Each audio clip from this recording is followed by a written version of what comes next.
vos te recordarás que la otra semana, porque esta semana que pasó, que lamentablemente no pudimos llevar adelante el programa, habíamos estado comentando precisamente, bueno, digamos que por un lado empezaban a aparecer, porque habíamos estado hablando del tema de que se dieron a conocer los números de la inflación, y que precisamente lo que estaba empezando como a emerger era bastante de toda la podredumbre, ¿no? Porque no hay otra manera de decirle, ¿no?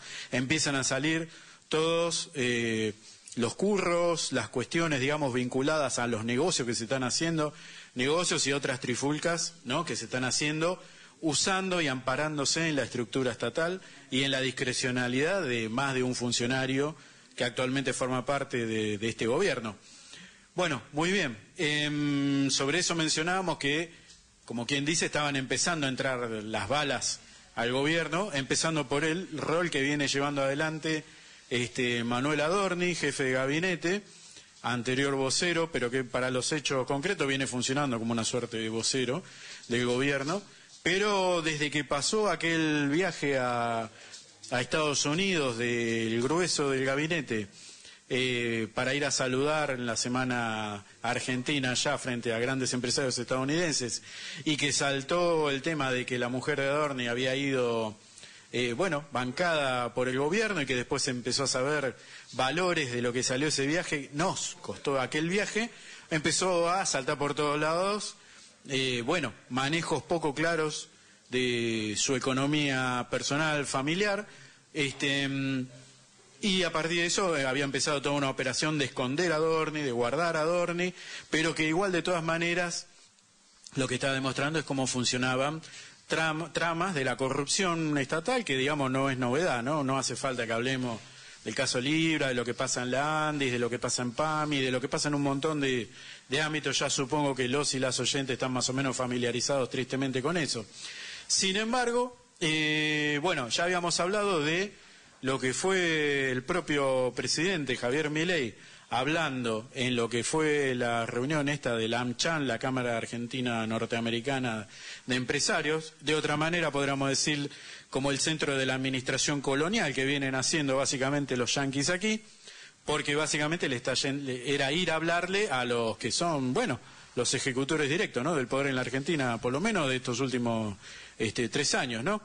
Y ya habíamos hablado de cómo Javier Milei, frente a todo ese auditorio, hizo un montón de desvaríos, tratando de explicar el episodio inflacionario y demás. Bueno, vos te recordás, acá pasamos un audio donde trataba de decir, no es inflación, es un aumento, ¿de qué estamos? Claro, hay que esperar porque se tiene que acomodar y se va a correr y no sé qué y bla, bla, bla, nada. Bueno, algo que había quedado dando vueltas ahí, no habíamos, lo habíamos sugerido, aunque no lo habíamos terminado de decir, era el hecho de que, una de las sensaciones que quedó dando vuelta en las mesas de todos estos sátrapas, de todos estos miserables administradores de la miseria de la población argentina, ¿no?, los dueños de estos sectores empresariales, de que el consenso que había en general en las mesas, y era el rumor, era, parece ser que este muchacho ya llegó al límite de lo que nos servía. Estamos hablando de Javier Milei. Y que entonces lo que había que hacer ahora era, ya tenemos que empezar a ver una carita nueva, porque, evidentemente a Milei ya se le está cayendo todo el plumaje y ya no logra, seducir a las masas. No estamos diciendo nada nuevo, lo sabemos todos y todas. Javier Milei, obviamente, fue, si bien se llevó el voto masivo, popular y todo lo que queramos decirle, terminó siendo básicamente el candidato del sector rojo, de la casta real, de los empresarios que controlan y manejan este país y que no les costaba básicamente nada. Porque, no es que atrás hay un movimiento masivo de gente popular y lo que vos quieras, sino que estamos hablando de algo que básicamente, vos te recordarás, Daniel, que antes de las elecciones presidenciales nos decíamos, si llegase a ganar, ¿cómo va a ser si no tiene siquiera una masa crítica en el Parlamento y ni siquiera tiene una presencia territorial concreta como para, poder llevar adelante una gestión presidencial? Y sin embargo lo está haciendo hasta el día de hoy porque cuenta precisamente con toda la connivencia de lo que él mismo denomina la casta, que no tiene ningún problema en levantar la manito y votar lo que le digan. Pero esta vez, bueno, ya como que los números, después de ver el tema de inflación, después de ver el tema de los números récord del cierre de empresas y demás que está pasando por todos lados, y el exponencial aumento del desempleo en el país, más allá de que ellos lo quieran dibujar como de que no, pero en realidad hay una reconversión y hay una adaptación y hay nuevos ingresos y bla, bla, bla, lo único que crece es el empleo negro y la explotación en sus peores modos. Bueno, evidentemente ya le soltaron la mano, se la están terminando de soltar esta gente. Y bueno, empezaron a decir, bueno, ¿cuál puede ser la figurita de recambio? El nombre que viene así como ganando lugar parece ser que es el de nuestra vieja amiga querida Patricia Bullrich, ¿no? Bueno, con un honroso historial, siempre apoyando a las clases populares, a los trabajadores, en este último tiempo en particular a los jubilados, a estudiantes universitarios, a todo lo que cualquiera que quiera por ahí reclamar por sus derechos. Bueno, esta persona parece ser que, digamos, es la que de momento vienen apuntando a estos muchachos, pero como ya sabemos cómo funciona esto, hay varios ahí en la canasta, ¿no? Patricia Bullrich parece ser la emergente, pero hay plan B, plan C, plan D, están viendo cuál va a ser, incluso hasta sugirieron algunos grupos empresarios. El plan de esta gente básicamente es que siga todo como está, lo único que necesitamos es saber cuál es el muñequito que tenemos que ponerle el billete para que esto de alguna manera siga funcionando. Pero por otro lado, ¿qué pasa con el gobierno? El tema Adorni, evidentemente algo hay en todo esto, en el sentido, no por la cuestión de qué tan certeras o no, digamos, son todas estas, todos estos tongos, estos curros, estas demostraciones que tienen que ver con la corrupción que viene llevando adelante, digamos, cada día que pasa aparece una nueva causa, un nuevo quilombo, una nueva compra de alguna casa y demás, bueno. No pasa por ahí porque claramente en cualquier otro momento una situación como esa habría llevado a, listo, lo fletamos y chau, ¿no? Porque precisamente recordemos que este es el gobierno que se embanderó en basta de curro, basta de usar al Estado, basta de usar bla, bla, bla, y sin embargo lo primero que están haciendo, y groseramente, es eso. Ahí uno se pregunta, ¿y por qué lo sostienen tanto a Adorni? Hay gente que dice que supuestamente esto tiene que ver con que si lo llegasen a dar, digamos, listo, lo cuelgan, como que el costo político sería alto para el gobierno. A esta altura me parece que sería hasta un gesto digno, si querés, soltarlo al tipo, porque pero realmente no le suman nada. Un costo político alto. Aparentemente... Te digo lo que yo pienso. Sí. A mí me parece, yo no sé nada, pues no tengo servicio de inteligencia en la Casa Rosada. Ah, no. Yo tampoco, quédate. Pero si lo echan a Adorni, el tipo no tiene principio de nada, es un rata de cuarta que llegó ahí porque, bueno, por todo lo que ya dijimos, y el tipo tendrá miedo que empiece a hablar. Bueno, esa es una de las posibilidades. Sacar a la luz. Hay quien dice eso. Chanchullo se decía antes. Claro, tengamos presente que durante mucho tiempo fue como, digamos, la figurita pegada a Karina Milei y que sabe, por supuesto, todos los pasos que viene llevando atrás de todo esto, ¿no? O sea que hay quienes piensan que puede pasar con eso. Recordemos nomás lo que pasó con el amigazo Españolo, íntimo de Javier Milei, que estaba todos los domingos y demás, y cuando después el tipo, por alguna razón que hasta el día de hoy todavía no lo tenemos claro, se puso a hablar y ventiló todo el curro del ANDIS, ¿no? De la Agencia de Discapacidad, y hasta el día de hoy todavía hay una causa con esto, que bueno, está avanzando y demás, pero el tema es, ¿será que no quieren dejar un cabo dando vueltas ahí que pueda hacer lío en todo esto? Porque bueno, obviamente Adorni debe tener un montón de información, que si quisiera empieza a hablar y se cae medio gobierno, o todo, básicamente. Bueno, la cuestión es que el lunes pasado tuvo lugar la cena anual de la Fundación Libertad. ¿Qué es la Fundación Libertad? Hay la suerte de think tank, donde están varios de los referentes del mundillo libertario. En su momento jugaban ahí, daban vueltas con Macri y compañía. Hoy obviamente juegan con Javier Milei.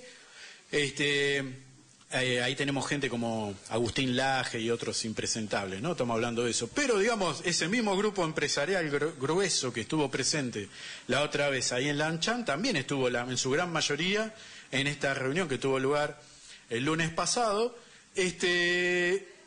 Y para muchos fue como la previa, porque ya estaba anunciado que este miércoles que pasó, esto que estamos hablando de la cena fue el lunes, el miércoles iba a tener lugar esta suerte de presentación que tenía que hacer Adorni ante el Congreso. Se habían juntado cientos de preguntas que el jefe de gabinete tenía que responder. La cuestión es que, bueno, se dio esta cena, bueno, fue de alguna manera como un termómetro para ver si lo iban a bancar o no. Ahí estuvo Adorni, además del grueso del gabinete nacional, y se pusieron a hablar, habló Toto Caputo, cada uno tiró su zaraza, porque bueno, obviamente ya sabemos, todo esto está sostenido con palito, con hilito, y bueno, el presi, nuestro querido presidente Javier Milei, trató de hacer una suerte de explicación de la situación del momento. Vamos a escucharlos un poquito más de un minuto, tratando de dar una explicación impactante, y la verdad que es impactante, pero no por lo que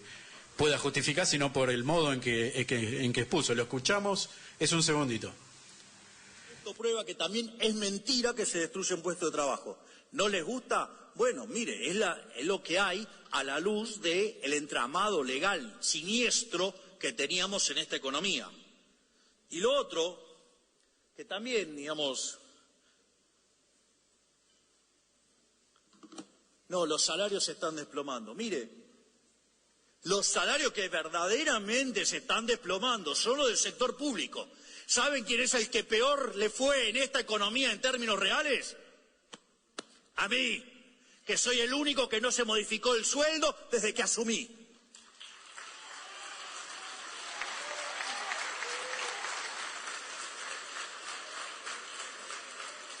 De hecho, soy el presidente que menos gana en América.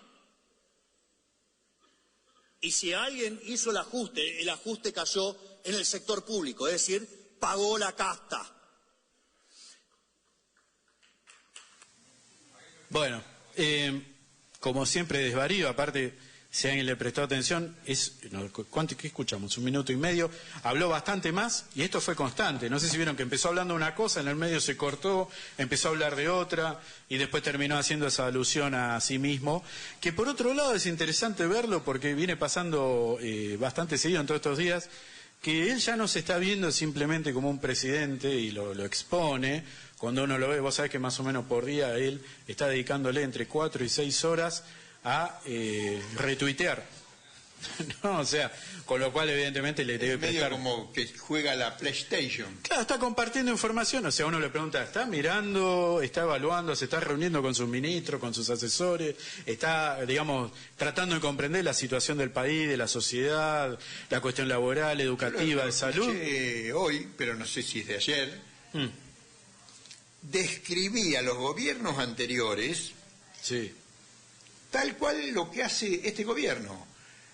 Mandar la plata al exterior, bajar los sueldos, desempleo, y él lo que vino a hacer, no es que es mentira que esos gobiernos no lo hacían. No, una cosa no quita lo otro. Pero es que lo agravó, pero dice que no, que él está en contra de todo eso y está haciendo todo lo contrario. Bueno, ahí hay grandes preguntas. Exterior, que hay superocupación, que el salario está para arriba, bueno, eso decía ayer. La cuestión es que, bueno, finalmente el miércoles pasado, y aquí es interesante ver porque hubo un despliegue de seguridad, por lo menos quienes estamos acá en la Ciudad de Buenos Aires, pero seguramente quienes por ahí estuvieron siguiendo el asunto por algún medio de comunicación de video y demás, por la tele, habrán visto que se armaron 3 cordones de seguridad, hubo tanquetas, una cantidad impresionante de gendarmes, prefecto, policía de la ciudad, policía federal, por el simple hecho de que venía Adorni a hablar al Congreso. Digamos, y tampoco estaba anunciado, que yo sepa, no se había hecho una convocatoria masiva de protesta, qué sé yo. Sé que va a haber un par de personas, como por ejemplo el caso de los jubilados insurgentes, y no sé si mucho más.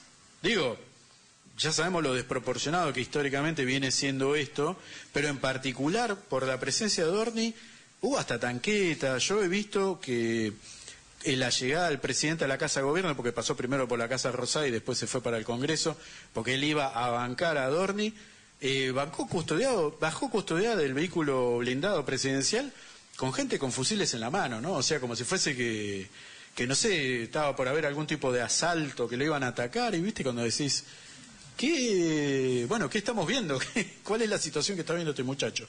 Bueno, para hacerla corta y simplificando, porque ya esto seguramente está bastante conocido por quienes están escuchando el programa, habló durante más de 6 horas Manuel Adorni, finalmente dio la cara, que era lo que se esperaba que haga, aunque obviamente esto era algo que se tenía que hacer porque forma parte de un ejercicio constitucional, está contemplado en la Constitución, de que el jefe de gabinete tiene que dar periódicamente informes a partir de preguntas que se le hace de parte de la Cámara de Diputados, ¿verdad? Bueno, finalmente fue a dar la cara. Durante la semana habían amenazado, y lo dijeron, de que cuidado con lo que le preguntaban porque, a ver, la idea era que él iba a decir, bueno, pregunta 1, tal cosa, pregunta 2, tal cosa. Él iba a estar respondiendo de esa manera. Por supuesto que los diputados tenían derecho a hacer preguntas, ¿no?, en el momento, y después obviamente hacer uso de la palabra, pero digamos, habían anunciado que si por ahí alguno, por alguna razón, tiraba una pregunta picante, había carpetazo. O sea, evidentemente hay también, ¿no?, para pensar, evidentemente se está haciendo, a mí me deja pensando, ¿no?, eso, ¿qué está haciendo la CID? ¿Eso qué vendría a ser? Te saco un papel sucio. Ah, vos que me hablás de tal cosa, mirá, yo tengo esto. ¿Entendés? Entonces, hablaron de que había carpetazos para todo, empezando por Cristina, Máximo, ¿no?, porque se suponía que iba a venir por ahí quizás algún cuestionamiento. Bueno, de todas maneras fue bastante tranqui, el tipo respondió, dio todas explicaciones que se autojustificaban, como de que estaba todo en orden, todo estaba funcionando. El que creó bastante suspicacia fue la descripción de todos los movimientos de él y sobre todo de su esposa, el diputado Tailade. Claro, bueno, y él acusó como de que, de hecho hoy lo volvió a decir, hoy hubo otra conferencia, ahora íbamos a llegar a eso, del propio Adorni, diciendo como de que él está siendo sujeto de persecución y de espionaje, ¿no? Pero ¿quién? Porque explicó a qué hora iba la mujer a la peluquería, con quién se encontraba, después que se iba a... Comentaron movimientos que son básicamente comprobables por el hecho de que los vecinos lo pueden ver. A una confitería que se llama el Palenque, bueno, no me acuerdo, pero así, algo así. Pero digamos, si yo me paro cerca de la casa de Adorni... ¿Quién puede tener toda esa información? La CIDE. Que yo sepa, no lo puedo, yo no sé, capaz que me paro en la puerta de la casa de Adorni, que queda ahí por Parque Chacabuco, y vea algún movimiento. El asunto con todo esto es que, a ver, estuvo el presidente, estuvo Karina, estuvieron los principales ministros del gobierno respaldando, y de hecho se había hecho hincapié en traer tribuna para bancar, aplaudir, bueno, festejar cada respuesta al tipo, que de paso se dio el gusto también de cancherear, de, diríamos, boludear en algunos casos con algunas respuestas, con ciertas consultas que se le hicieron, y obviamente ponerse en el lugar de víctima. Estuvo el presidente en plan barra brava, desde un palco, gritando y apoyando, vamos Manuel y demás, qué sé yo. Pregunta a tener presente. Nosotros sabemos que en la reforma constitucional del 94 se crea la figura del jefe de gabinete, que no existía anteriormente, como una suerte de figura que de alguna manera contiene los embates políticos sobre el presidente. El jefe de gabinete está ahí para hacer como una suerte de vocero oficioso y por otro lado explicar, para que no tenga que estar, digamos, todo el tiempo el presidente dando respuestas sobre este tipo de cosas. Y hay quien dice que si querés funciona hasta como un fusible, en este caso, ¿no?, de la cuestión de la gestión. Ahora, ¿qué pasa cuando el que tiene que ser el fusible termina siendo, digamos, avalado y protegido por el presidente? Evidentemente se está dando ahí un giro de la lógica de la creación del cargo. El jefe de gabinete es el que en todo caso tendría que volar, ¿no?, en este tipo de cuestiones, y estuvo el presidente ahí dando la cara por alguien que creo que a esta altura no hace falta decir mucho porque hay un montón de causas abiertas. No está muy claro lo que está llevando adelante con sus negocios y sus beneficios personales sobre un montón de aspectos. Sin embargo, el presidente no solo que estuvo ahí gritando y alentando y gritando como si fuese que estuviese jugando un Boca River, vociferando, puteando, hay que decirlo, sino que al momento de retirarse, lo estaban esperando periodistas, y escuchamos brevísimamente, son 10 segunditos, escuchamos brevísimamente qué le responde el presidente cuando pasa delante de los periodistas que lo esperaban. Lo de Adorni recién. Presidente, no es que vaya. Alcanza lo que dijo Adorni. Alcanza. Suficiente, chorro, corrupto. Ahora la sala. Alcanza, Karina, con lo que... Bueno, lo escuchamos, ¿no? Ni siquiera contestó. Cuando le preguntaron, ¿alcanza con las explicaciones que dio? ¿Qué dijo el presidente? Alcanza, es suficiente, chorros corruptos, refiriéndose a los periodistas. O sea, la corrupción la tiene el gobierno, pero los corruptos son los periodistas, ¿no? Y él hablaba de que precisamente tiene que ver mucho con la casta. Mencionemos que en estos días se estuvo hablando de que incluso estaban pensando en un proyecto de que los periodistas, para poder ejercer su función, tengan que llevar adelante, de presentar una declaración jurada, ¿no? Yo creo que la declaración jurada tienen que presentar los políticos, los funcionarios, y precisamente Adorni, su declaración jurada es trucha, porque no declaró un montón de cosas, que es lo que está tratando de dar explicaciones ahora. En la conferencia de prensa que hubo hoy se reabrió la sala de periodistas, que a todo esto en el medio se había supuestamente armado un episodio en el que hablaron de que hubo espionaje, que se estuvo infiltrando gente y por eso habían suspendido las conferencias. Hoy dio una conferencia donde dijo, haciéndose cargo un poco de esto que vos que estabas mencionando, Daniel, de que supuestamente le estaban haciendo espionaje a la familia y sus movimientos, porque el tipo no pudo explicar por qué su familia está utilizando vehículos oficiales y custodia para ir de compras al mercado, ¿no? Recordemos, son funcionarios públicos, se le está pagando el sueldo a nosotros, no lo está haciendo porque es una cuestión privada que se le cantó hacer esto. Tienen que dar explicaciones de todas sus acciones, tienen que dar explicaciones de todos sus gastos y consumos mientras están formando parte de la función pública. Entonces, bueno, hay un problemita ahí en todo esto, en no poder entender cuál es el rol que ocupan y que tienen que dar explicaciones de todo lo que hacen porque les atañe. Pero bueno, la pregunta es, bueno, ¿cuánto más va a seguir esto? ¿Y cuánto más se le aguanta? ¿Y qué va a pasar? Porque ya sabemos, ya picó, ¿no? Ya le han picado el boleto y de ahora en más ya está abierta una suerte de precarrera electoral para el año que viene.